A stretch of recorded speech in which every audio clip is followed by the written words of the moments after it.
Bonjour les amis, nouvelle vidéo aujourd'hui pour parler de Brigitte Macron qui est tout simplement furieuse. Pourquoi?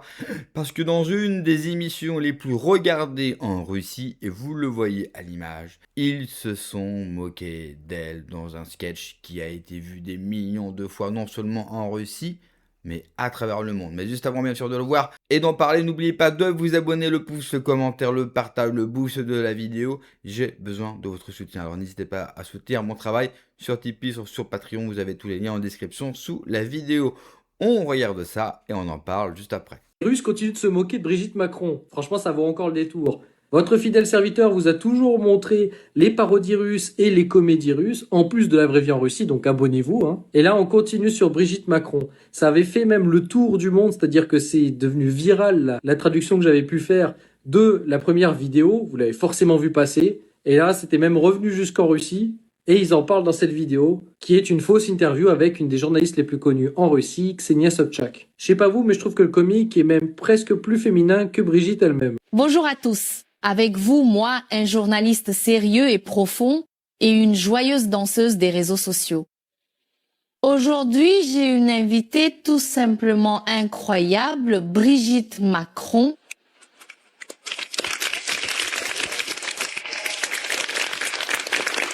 La première Ladyboy de France.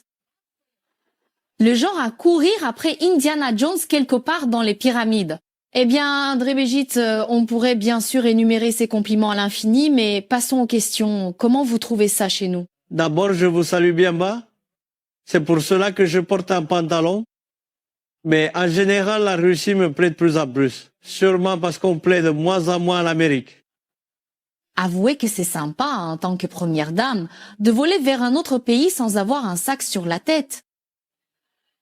Ah, oui. Oui, вся эта ситуация с Мадуро нас очень сильно напрягла.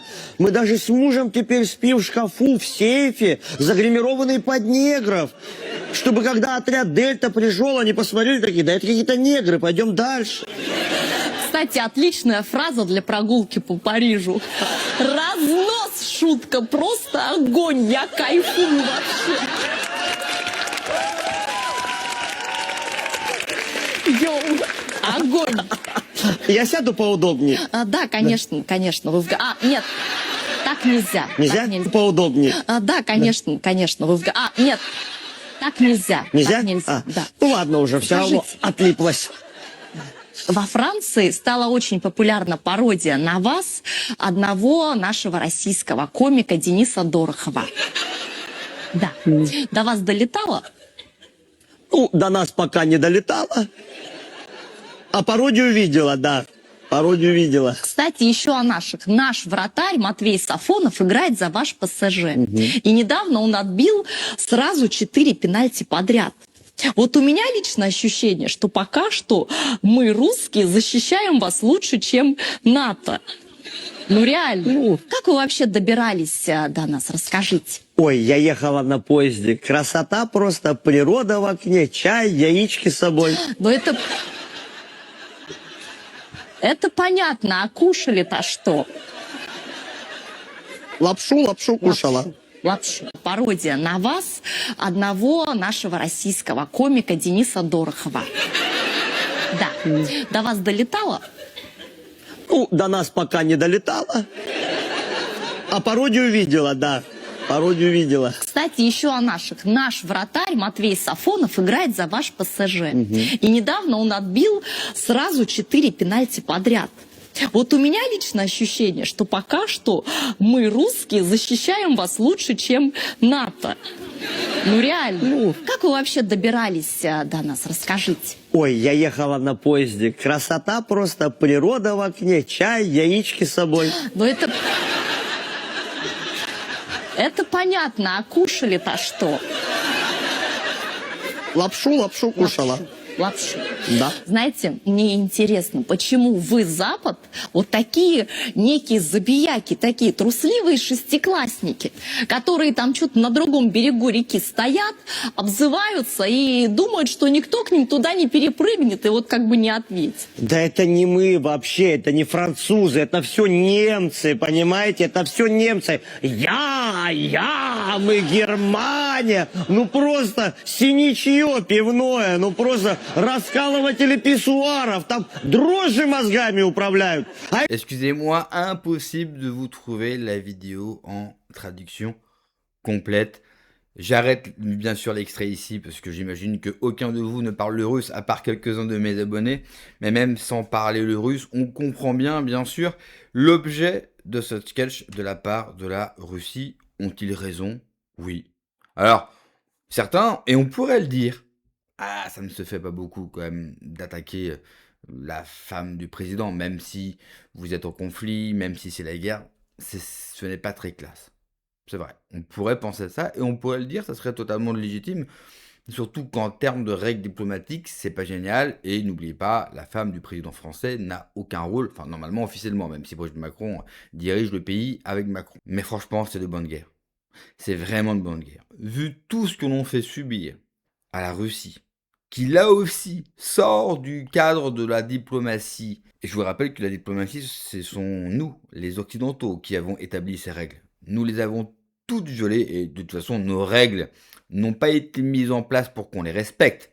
Nous les avons mis en place quand, à une époque, nous dominions le monde de manière économique et militaire afin de soumettre les autres peuples. Aujourd'hui, le monde a changé. C'est-à-dire que nous sommes devenus faibles, nous n'avons plus les moyens économiques, nous n'avons plus les moyens militaires. Alors oui, on va me dire, et la France ne se raccroche qu'à ça d'ailleurs, notre dissuasion nucléaire. Là encore, on oublie de dire que la dissuasion nucléaire, qu'est-ce que c'est? C'est avoir des ogives nucléaires pour envoyer sur un autre pays qui lui aussi les possède. Très bien. Mais je vous rappelle que la Russie a des missiles hypersoniques. Les missiles russes, les missiles nucléaires russes sont 2 à 3 fois plus rapides que les nôtres. Est-ce que vous imaginez? Et la France, ce n'est pas la taille de la Russie. Donc si la Russie s'énerve, imaginons vraiment le pire scénario et qu'ils nous envoient tout ce qu'ils peuvent nous envoyer, je suis même pas sûr qu'on ait le temps d'appuyer sur le bouton. Au final, est-ce que cette dissuasion nucléaire, aujourd'hui, fait encore de nous une grande puissance par rapport à des pays comme la Russie? On peut en douter. Alors, c'est sûr que par rapport aux pays africains, là, on reste encore une grande puissance. Mais par rapport à la Russie, on est un pays de branquignoles. Et c'est vraiment... Cette affaire Brigitte Macron, c'est vraiment une humiliation. En fait, on ne se rend pas compte que partout dans le monde, on parle de cette affaire. Comme en France, d'ailleurs. Dans les grands médias français, les grands journalistes, des gens que vous regardez peut-être, ils en parlent, croyez-moi. Croyez-moi, là, c'est un spectacle en Russie, mais il y a eu le même en Afrique. Enfin, tout le monde se moque de nous à travers la femme de Macron ou son bonhomme. Chacun, bien sûr, se fera sa propre opinion à travers cette affaire-là. Et quand on pense que l'affaire Brigitte Macron pourrait être réglée, il aurait suffi, depuis des années, eh bien, avoir accès à des photos, bien sûr, de l'enfance de Brigitte Macron, de leur relation avec Macron. Nous n'avons absolument rien. Ils n'ont jamais été capables de nous montrer quoi que ce soit. Qui fait dire qu'une seule chose. Nous avons eu tort de parler de cette histoire. Nous avons eu tort depuis le début. Nous ne sommes que des jojos et des barges, des complotistes sur Internet. Brigitte Macron est réellement celle qu'elle prétend être. Au final, on peut vraiment en douter. Alors bien sûr, vous et moi, on s'en fout de Brigitte Macron. Oui, mais le problème, qu'on le veuille ou non, elle et Macron représentent la France. Vous vous rendez compte de l'image qu'ont les gens de la France. Et dites-vous que la France a tellement une image extraordinaire à travers le monde qu'on reste, mine de rien, épargné. Épargné. Mais vous vous rendez compte, quand Macron rend visite à des visites diplomatiques dans d'autres pays, comment voulez-vous que Macron soit pris au sérieux? Sans parler, bien sûr, que nous sommes plus souverains, sans parler que nous sommes au sein de l'Union européenne, sans parler de la crise économique que nous subissons. Oui, ok, mais rien qu'avec l'affaire Brigitte Macron, mais vous vous rendez compte? Macron étant en Chine, quand il serre la main de Xi Jinping, vous ne pensez pas que dans un creux de sa tête, il se dit « Mais attends, mais c'est pas possible, quoi. Je serre la main d'un mec qui sort avec qui sort avec Jean-Michel Trogneux, quoi. Qui sort avec sa mère ou avec un bonhomme, c'est quand même une drôle d'histoire. Et quand vous savez que derrière arrive Gabriel Attal, l'homo, avec son père alcoolique, enfin, les grandes puissances de ce monde, les grands dirigeants de ce monde, mais ils doivent se frotter les mains. Ils doivent allumer un cierge, ils doivent prier pour qu'Attal devienne président. Pour une seule raison. Avec un mec comme ça, on va pouvoir les tordre encore plus que nous le faisons aujourd'hui. Cette affaire, à mon sens, relève de la haute trahison. De la haute trahison. Non seulement pour, bien sûr, toute l'œuvre macabre d'Emmanuel Macron, mais cette affaire, c'est de la haute trahison parce que à travers cette affaire, c'est la respectabilité et le nom France qui est sali. Et le jour où on mettra ces gens derrière les barreaux, il faudra leur rappeler, bien sûr, tout le mal qu'ils ont fait à la France via l'affaire Brigitte Macron. Merci d'avoir regardé la vidéo, les amis. N'oubliez pas, comme d'habitude, de vous abonner, le pouce, le commentaire, le partage, le boost de la vidéo. Prenez soin de vous, que Dieu vous protège. Allez, ciao.